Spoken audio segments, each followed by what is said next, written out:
The morning sun cast long shadows across the cobblestone courtyard of Buckingham Palace as tourists began gathering behind the iron gates.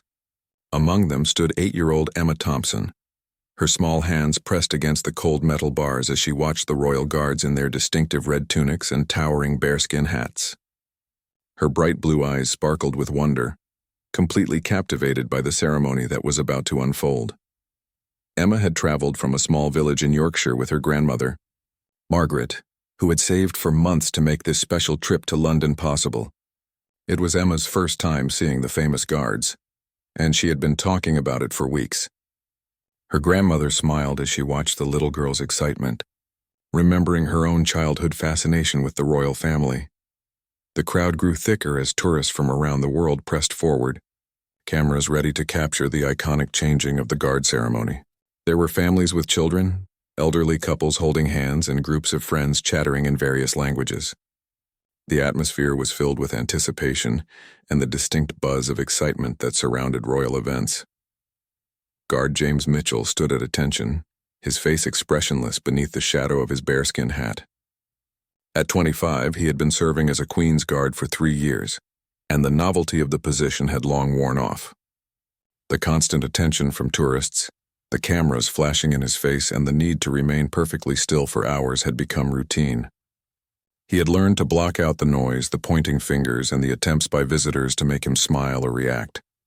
James came from a military family in Scotland. His father had served in the Royal Navy, and his grandfather had been a guard at Edinburgh Castle.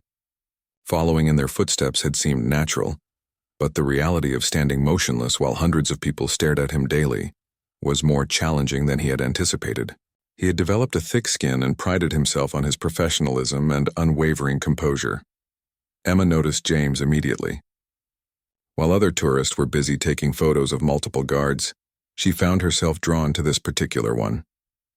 There was something about his stance, his dedication, that impressed her young mind. She watched him intently, noticing how he never moved, never acknowledged the crowd, and maintained perfect posture despite the growing noise around him. Her grandmother was busy chatting with another tourist about the history of the guards when Emma quietly slipped closer to the fence. She had heard adults talking about how the guards were not allowed to move or speak, and this fascinated her. She wondered if they ever got tired, if they ever wanted to smile, or if they were sad standing there all alone while everyone just stared at them. The ceremony began with the familiar sound of military bands approaching. The tourist pressed forward even more eagerly, and Emma found herself squeezed between adults much taller than herself. She could barely see over the crowd, but she kept her eyes fixed on James, who remained perfectly still despite the increasing chaos around him. As the band played and the formal proceedings continued, Emma noticed something that others seemed to miss. She saw a slight tremor in James's hand, barely visible but there nonetheless. She watched as a bead of sweat rolled down from beneath his hat, and she realized that despite his stoic appearance, he was human just like everyone else. This realization touched something deep in her compassionate young heart. The crowd was becoming more aggressive in their photo-taking, with some tourists trying to get as close as possible to the guards for the perfect selfie. Emma watched as James endured flash after flash, people making faces at him and children being held up to pose beside him. Through it all, he never moved, never acknowledged their presence, maintaining his duty with remarkable discipline. But Emma saw something different. While others saw a tourist attraction, she saw a person doing a difficult job, standing alone while hundreds of strangers treated him like a statue. Her 8-year-old mind, uncomplicated by adult social norms and tourist expectations, simply saw someone who looked like he could use a friend. Her grandmother was now deep in conversation with a tour guide about the historical significance of the ceremony, completely unaware that Emma had moved several feet away from her. The little girl stood there studying James with the intense focus that only children possess, trying to understand what it must feel like to be in his position. The band's music swelled, and the crowd's excitement reached a fever pitch as the actual changing of the guard began. Tourists pushed and shoved gently for better positions, phones and cameras held high above heads. In all this commotion, Emma remained focused on James, who continued to stand perfectly still, fulfilling his duty despite the circus surrounding him. Something stirred in Emma's heart as she watched him. It was the same feeling she got when she saw a lonely child at school, or when she found an injured bird in her garden. It was pure empathy, the kind that exists in children before they learn society's rules about appropriate behavior and social boundaries. She looked around at all the adults taking pictures, laughing and treating the guards like attractions at a theme park. None of them seemed to see what she saw, that these were real people with feelings, dreams, and perhaps even loneliness. James might have a family waiting for him at home, friends he wanted to see, or simply a desire to stretch his legs and take a deep breath. The ceremony continued with its precise choreography, but Emma's attention never wavered from James. She began to formulate a plan in her young mind, something that would let him know that at least one person in this crowd saw him as more than just a tourist attraction. She wanted to do something that would brighten his day, even if just for a moment. As the formal proceedings reached their climax, Emma made a decision that would change both her life and James's in ways neither could have imagined. She took a deep breath, looked one more time at the guard who had captured her compassionate attention, and prepared to do something that would surprise everyone present, including herself. Emma's heart pounded as she made her way through the crowd, weaving between the legs of adults who were too focused on the ceremony to notice the small girl moving purposefully through their midst. Her grandmother's voice seemed distant as Margaret continued her conversation with the tour guide, completely unaware that her granddaughter was no longer by her side. The little girl's mind was made up. She had watched James standing there so perfectly still, enduring the constant attention and cameras, and something deep inside her said this wasn't right. He looked lonely, trapped behind invisible walls that his duty had built around him. Emma couldn't understand the complex protocols and traditions that governed his behavior, but she could understand loneliness, and she knew exactly how to fix it. James was entering his third hour of standing at attention.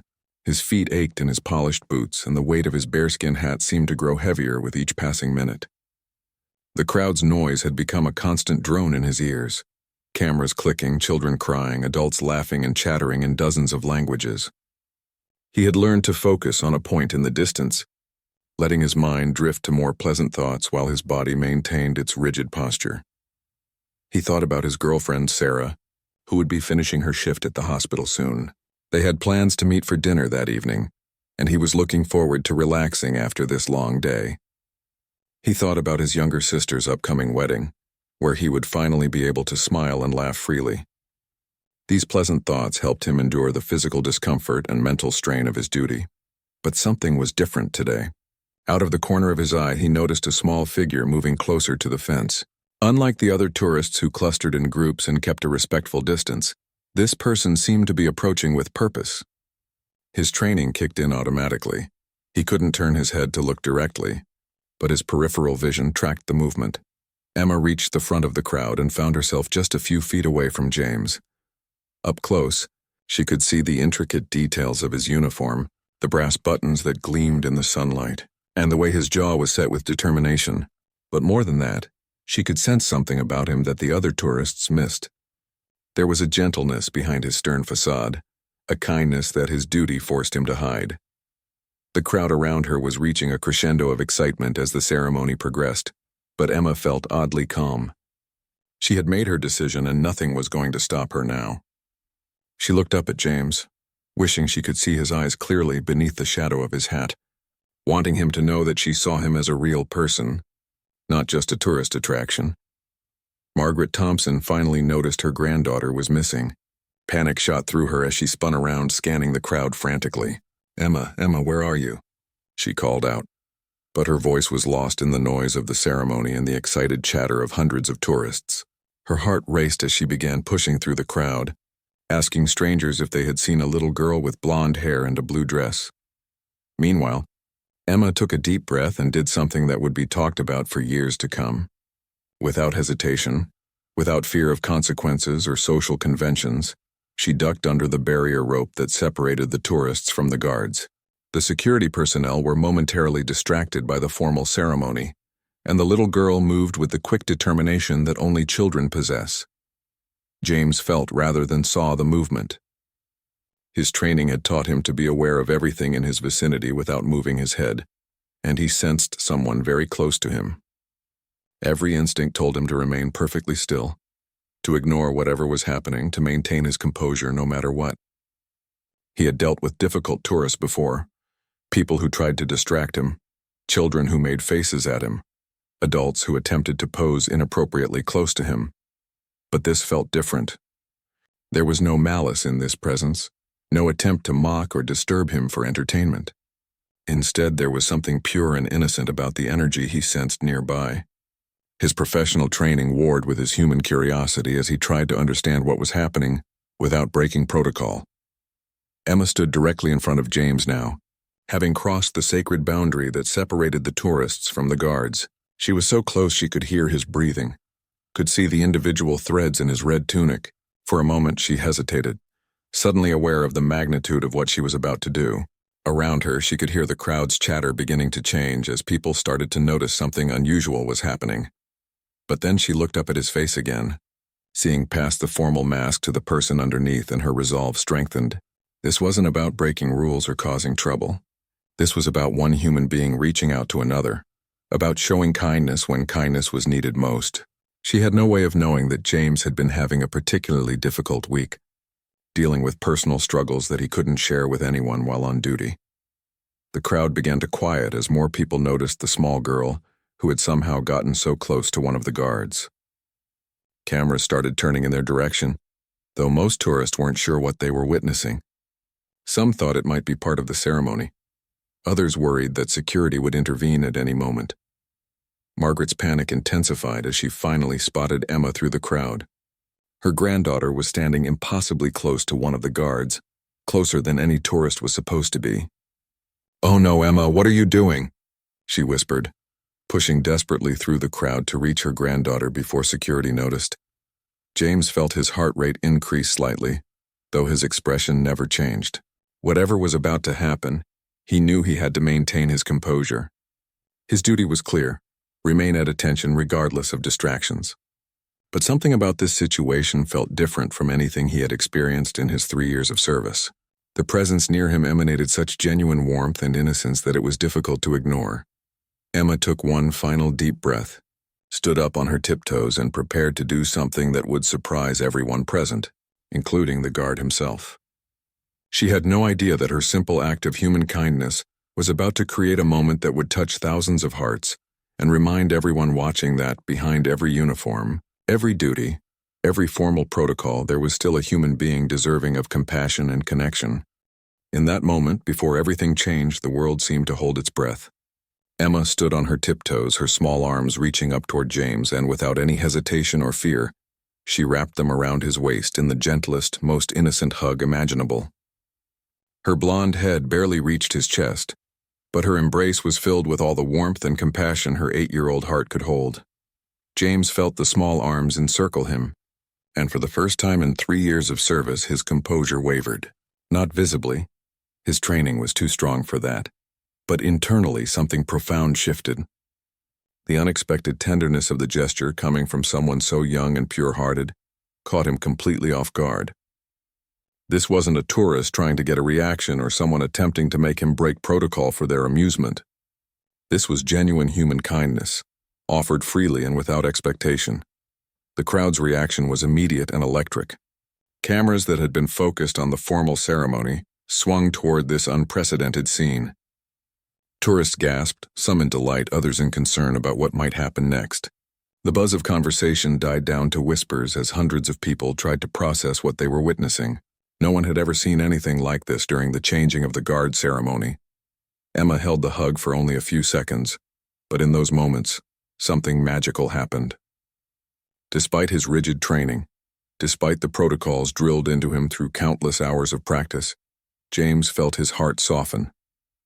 The little girl's embrace reminded him of his own niece back in Scotland, of the simple joy and unconditional love that children offered so freely. For just an instant, he wasn't a Queen's Guard standing at attention. He was simply a man receiving unexpected kindness from a child who saw past his uniform to his humanity. Margaret finally pushed through the crowd and saw her granddaughter hugging the guard. Her first instinct was panic. She worried about security, about getting in trouble, about Emma's safety.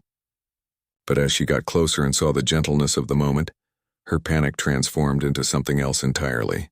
She recognized the look on her granddaughter's face, The same expression Emma had whenever she was helping someone or showing care to an animal in need. Security personnel began moving toward the scene, but something about the innocence and purity of the moment made them pause. This wasn't a security threat or a disruptive tourist. This was a child showing genuine affection to someone she perceived as needing kindness. Even the most protocol-minded officers found themselves hesitating, unsure how to handle such an unprecedented but harmless situation. Emma stepped back from the hug and looked up at James with a bright smile. She couldn't see his eyes clearly beneath his bearskin hat, but she felt something had changed in him. There was a subtle shift in his energy, a warmth that hadn't been there before. She had accomplished exactly what she had set out to do. She had let him know that someone saw him as more than just a tourist attraction, that someone cared about the person behind the uniform. James faced the most challenging moment of his career. Every fiber of his training screamed at him to ignore what had just happened, to continue standing at attention as if nothing had occurred.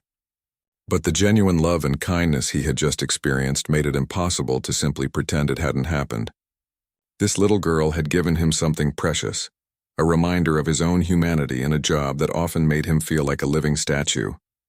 The crowd watched in fascination, waiting to see what would happen next.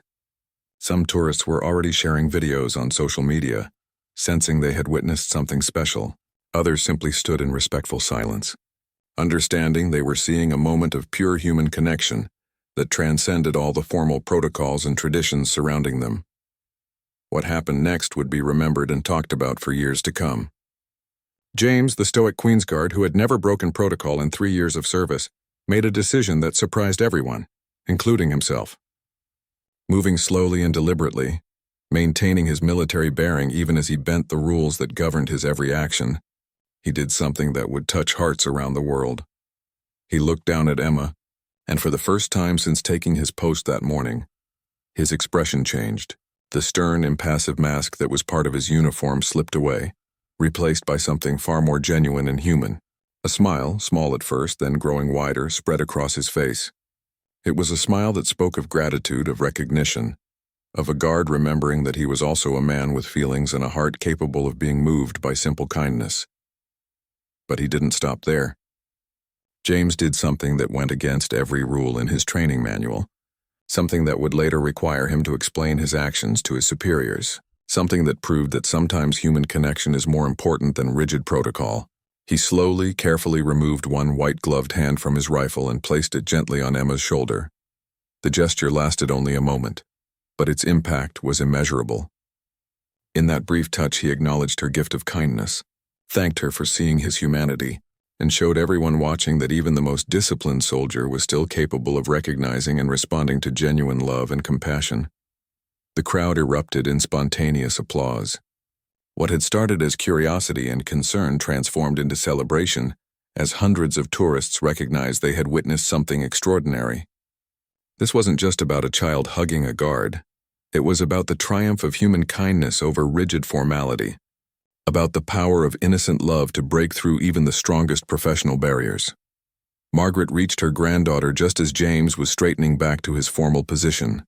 His brief moment of humanity now contained once again behind his professional demeanor, but the warmth in his eyes remained, and Emma could see it clearly. She had given him something precious, and he had given something precious back to her, the acknowledgement that her kindness mattered, that she had been seen and appreciated for who she was. Emma beamed up at her grandmother, completely unaware of the magnitude of what she had just accomplished. In her mind, she had simply done what felt right, shown kindness to someone who looked like he needed it. She had no idea that her simple act of compassion was already being shared around the world, touching hearts and reminding people everywhere of the power of genuine human connection. The aftermath of Emma's hug rippled through the crowd like waves across a still pond. Tourists who had been focused on their cameras and guidebooks suddenly found themselves wiping away tears, moved by something they couldn't quite name.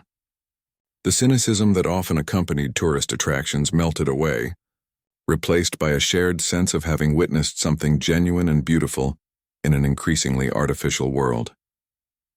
Margaret knelt beside her granddaughter, uncertain whether to scold her for leaving her side or praise her for her courage.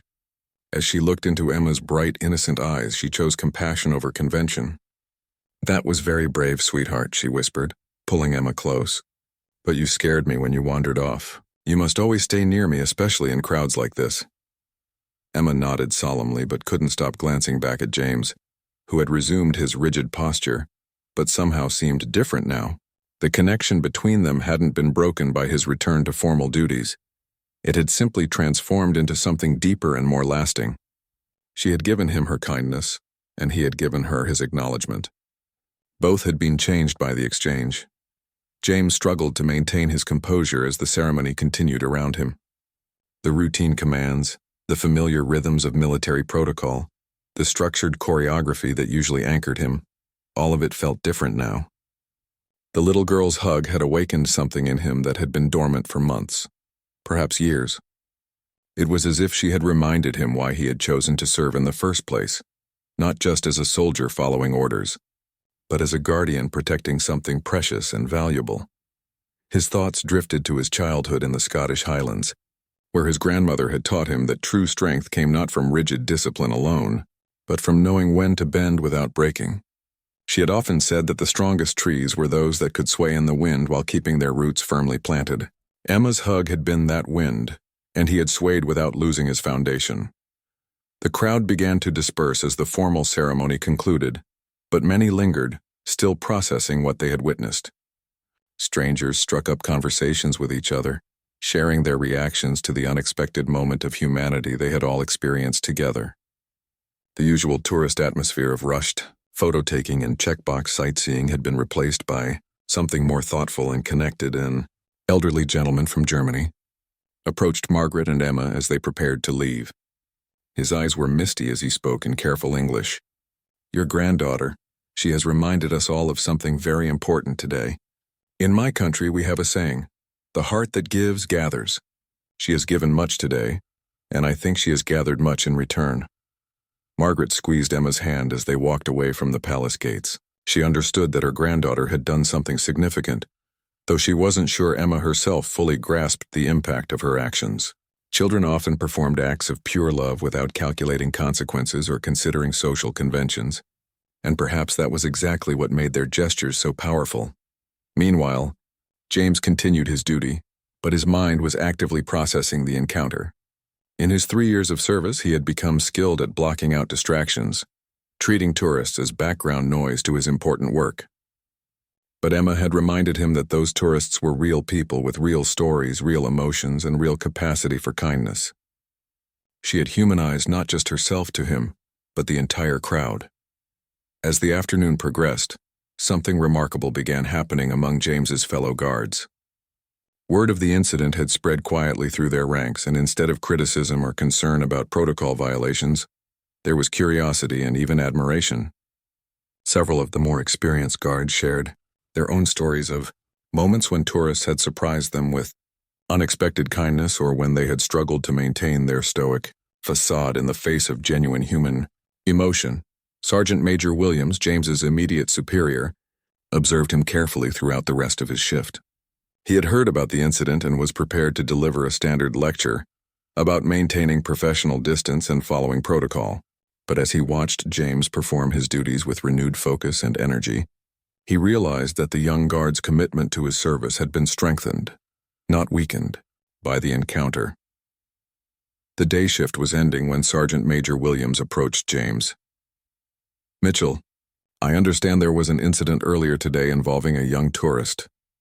James straightened, prepared for disciplinary action, but the sergeant's tone was more curious than accusatory. "Tell me what happened in your own words." James carefully recounted the events, emphasizing his efforts to maintain protocol while acknowledging his brief moment of response to the child's kindness. He expected criticism, but was surprised when the sergeant nodded thoughtfully. "Sometimes," the older man said quietly, "remembering our humanity makes us better soldiers, not worse ones. That child reminded you why we serve, didn't she?" As James changed out of his uniform at the end of his shift, he reflected on how profoundly the day had changed him. Emma's simple act of kindness had broken through years of professional conditioning, not to make him weak or undisciplined, but to remind him that true strength came from connection, not isolation. He had spent so long focused on being untouchable that he had forgotten the value of being touched by genuine human warmth.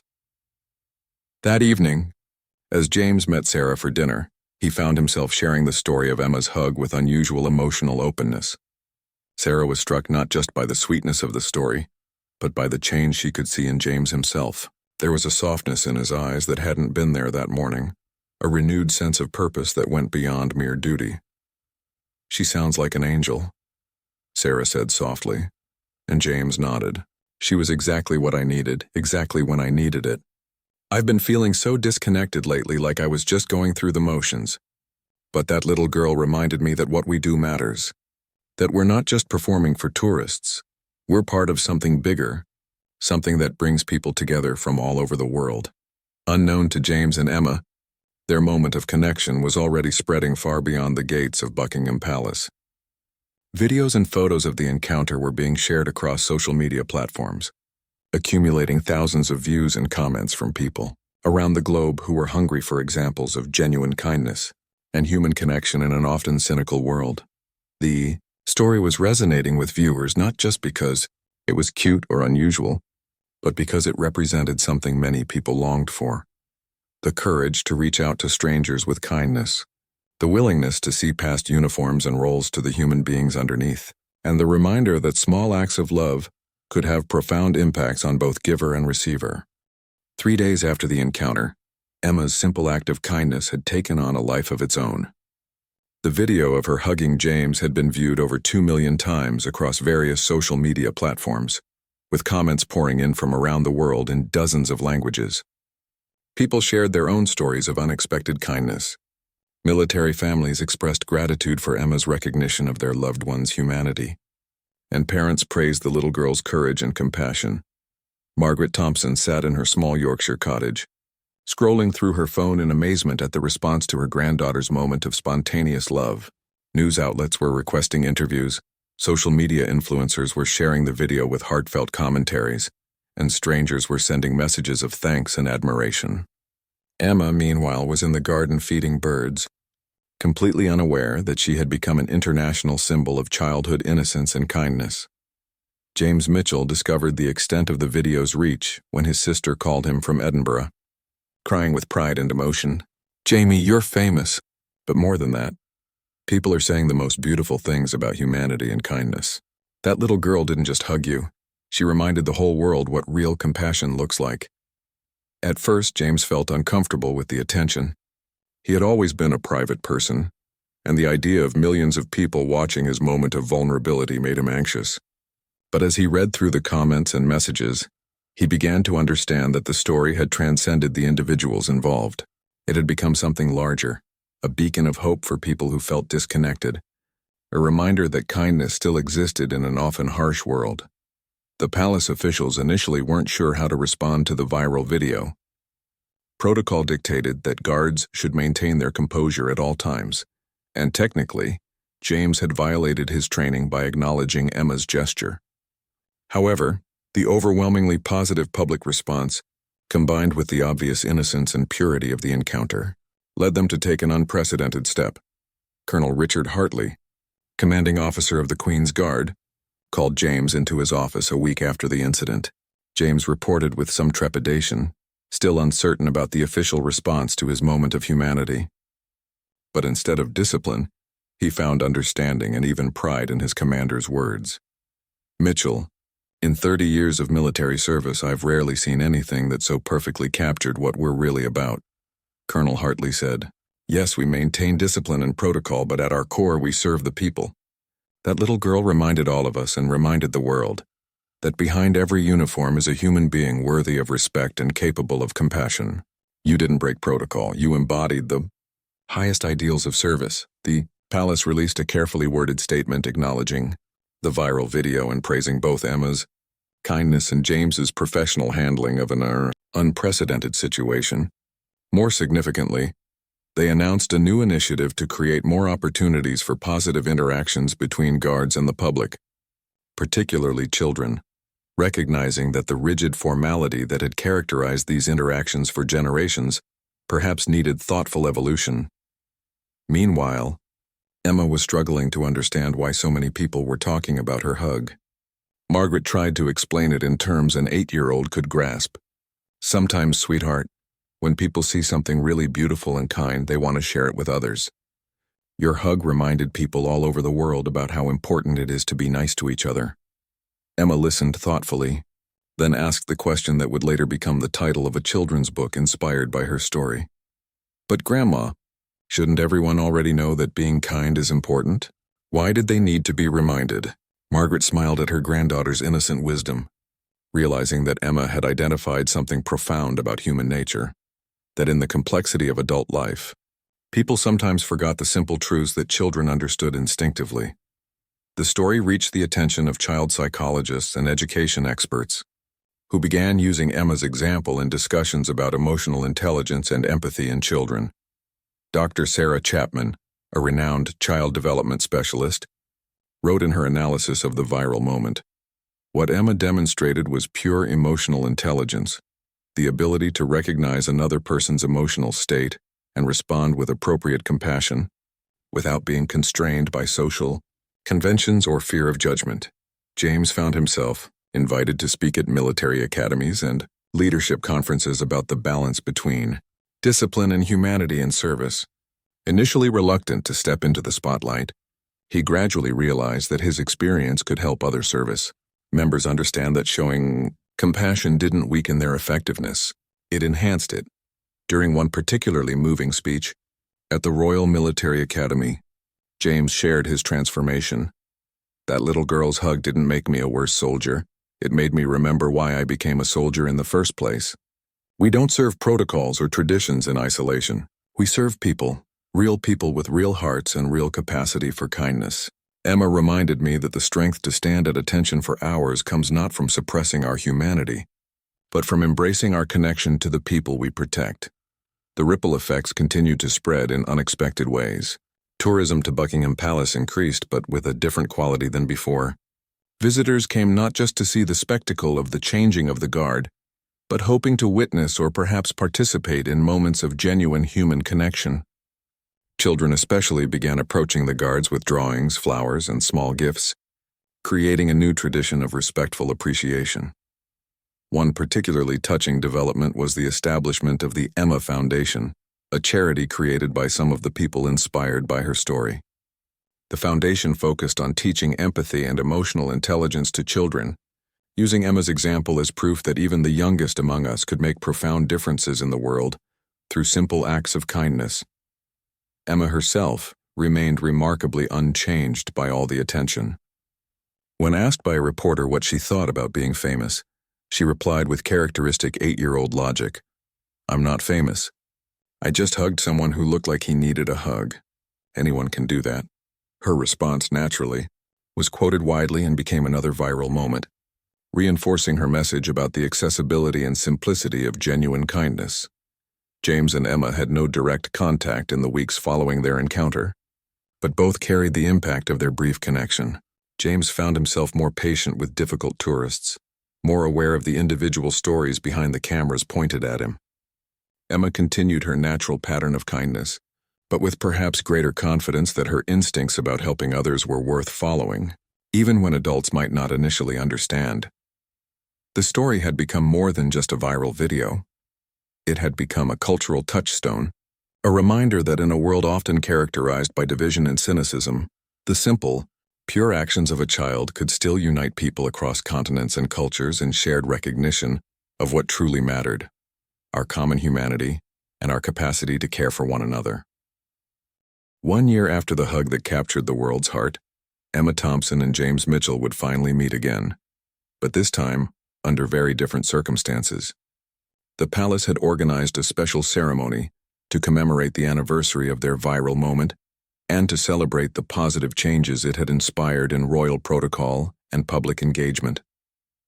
Emma, now 9 and slightly taller, walked through the gates of Buckingham Palace holding her grandmother's hand. This time, however, she wasn't just another tourist in the crowd. She was an invited guest, wearing her best dress and carrying a small bouquet of flowers that she had picked from her garden back in Yorkshire. Margaret beamed with pride as they were escorted through areas of the palace that most visitors never saw.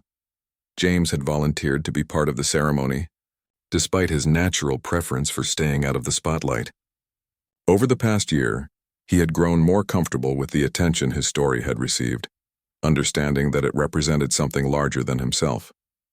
He had used his unexpected platform to advocate for mental health, awareness among service members, and to promote the importance of maintaining humanity within rigid professional structures. The ceremony took place in one of the palace's smaller but elegant reception rooms, attended by palace officials, media representatives, child welfare advocates, and military leadership. As Emma entered the room, she immediately spotted James, now dressed in his formal dress uniform, rather than the iconic red tunic and bearskin hat she remembered. Their reunion was captured by cameras, but unlike the spontaneous viral moment of a year earlier, this meeting was planned and formal, yet the genuine warmth between them was unmistakable. James knelt to Emma's eye level as she approached, and without the barriers of protocol that had separated them before, they were able to have their first real conversation. "Hello, Emma," James said with a warm smile. "I've been looking forward to meeting you properly. Thank you for that hug a year ago. It meant more to me than you'll ever know." Emma, initially shy in the formal setting, gradually warmed to his familiar presence and smiled back. "I remember you looked sad," she said simply, with the direct honesty that only children possess. "Are you happier now?" James chuckled, struck once again by her ability to cut straight to the heart of things that adults often danced around with elaborate explanations. "Much happier," he assured her, "and a lot of that is because of what you taught me that day." He presented her with a special gift, a small, beautifully crafted replica of a Queen's Guard bearskin hat, sized perfectly for a child, along with a handwritten letter expressing his gratitude for her kindness and the positive changes it had brought to his life and career. During the ceremony, both Emma and James were recognized for their contributions to a new understanding of service and humanity.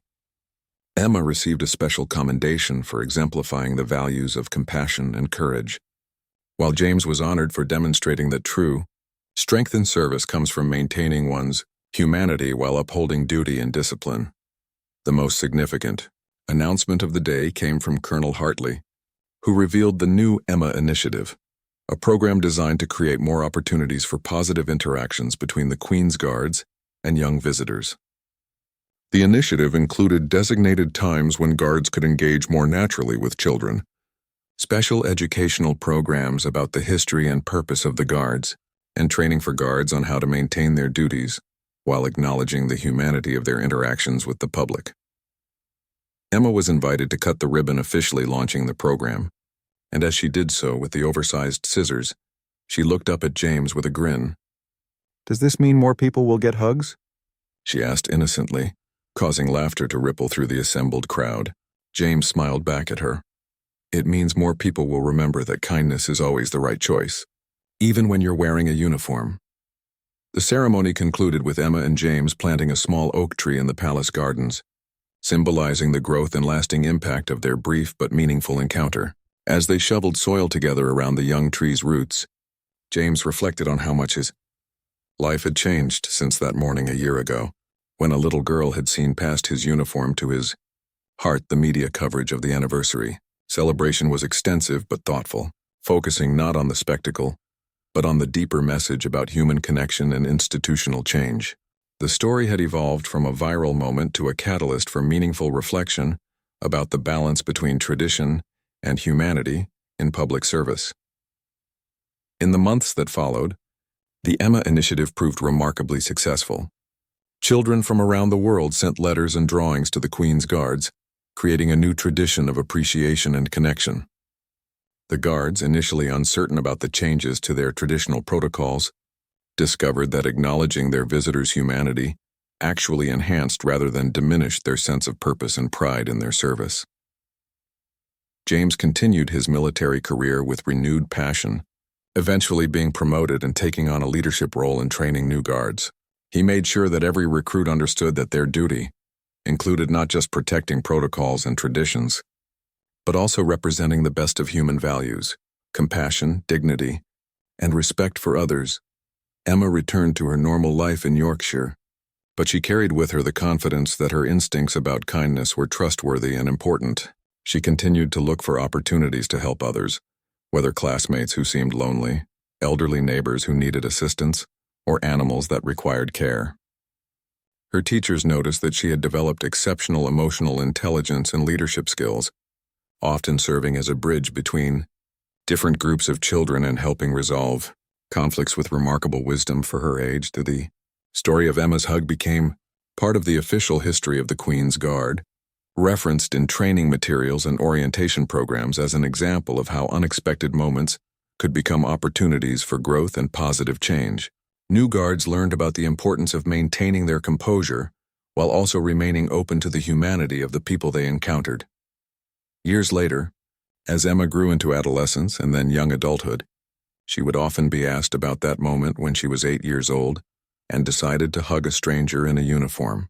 Her answer remained consistent. "I just saw someone who looked like they needed to know that somebody cared about them. I think everyone needs that sometimes, don't you?" James, now a decorated officer with decades of service behind him, would tell his own grandchildren about the little girl who taught him that the strongest soldiers were those who could be both disciplined and compassionate, both professional and human. He kept a photo from their reunion ceremony on his desk, not as a reminder of his brief moment of fame, but as a daily reminder of the lesson Emma had taught him, that kindness is never a sign of weakness, but always a sign of strength. The oak tree they planted together in the palace gardens grew tall and strong over the years, its branches providing shade for other children who visited the palace. A small plaque beneath it read simply, "Kindness grows when it is shared. Emma and James, guardians of compassion." The tree became a popular spot for families to visit, and many children would hug its sturdy trunk, perhaps remembering or perhaps intuiting the story of the little girl who reminded the world that every person, no matter how formal their role or important their duty, deserves to be seen and valued for who they are beneath their uniform. Emma's story proved that sometimes the most profound changes in the world begin not with grand gestures or elaborate plans, but with the simple decision of one person, even a very small person, to reach out with love to another human being who needs it. Her hug lasted only seconds, but its impact would ripple through generations, reminding everyone who heard the story that we all have the power to make a difference through the simple, revolutionary act of choosing kindness over indifference, connection over isolation, and love over fear.